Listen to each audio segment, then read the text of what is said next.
Hey there YouTubers, Professor Sheep here. Welcome to my second part of my 5-part mini-series on the faces of matter. Today we're doing liquids. So what is a liquid? Well, a liquid is a state of matter where it does not have a definite shape but has a definite volume. When you pour it into a container, such as this bottle, it takes the shape of the container. That's about it. When it comes to liquids, I mean, there's not much more. You have water, and that's about it.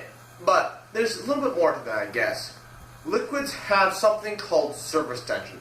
That's the cohesive force between the molecules on the surface of the liquid. Now, in some cases, if you were to get your hands on some Chinese yen, which is made of aluminum and is super thin coins, you can use them. You can use a paper clip, such like this, and use the cohesive forces due to surface tension and float the end on the surface of water. Yeah. You can do that actually, even though aluminum is just a little bit denser than water.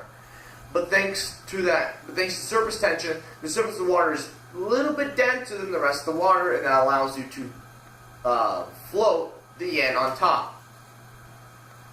And then when it comes to liquids, you have to talk about their phase changes. For instance, melting, going from a solid to a liquid. Just these ice cubes I've had sitting out. It's actually quite a warm day today, and so they've already begun to melt, and there's already a puddle of water forming here. Freezing, going from a liquid to a solid like this ice.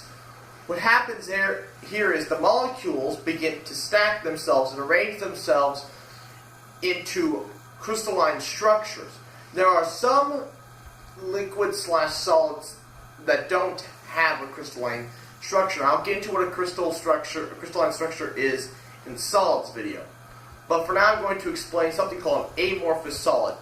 Asphalt, or pitch, doesn't have a crystalline structure.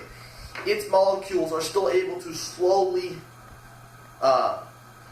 move past each other, giving a very high viscosity. Viscosity is what you use to measure how easily a liquid can flow.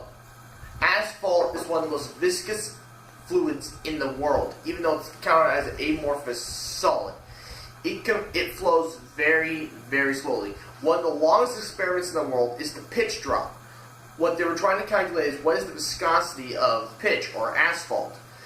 It's been going for about 90 years, and when it first started, it took 8 years, I believe, for the first drop to finally drop.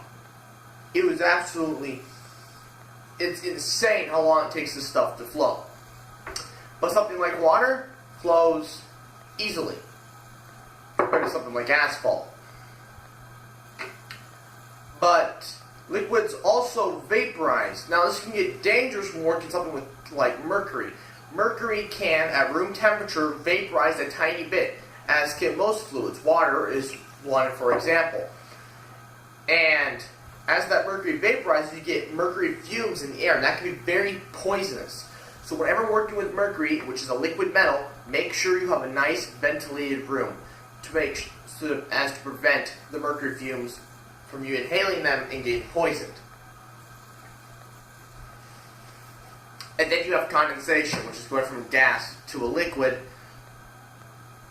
which is most easily represented by, if I were to take this bottle, stick it in the fridge for a while, take it out, set it on this table, it would begin to what we call sweat. It gathers liquid on the surface of the bottle, of the glass, from pulling the water vapor out of the air, and it sticks to it, and you have a puddle of water here. That's condensation. It's also what causes rain droplets to fall. Rain droplets are just condensation that forms in the cloud when they stick to dust particles in the cloud. Once the particles get heavy enough, they fall to the ground as rain. You learn something every day, don't you?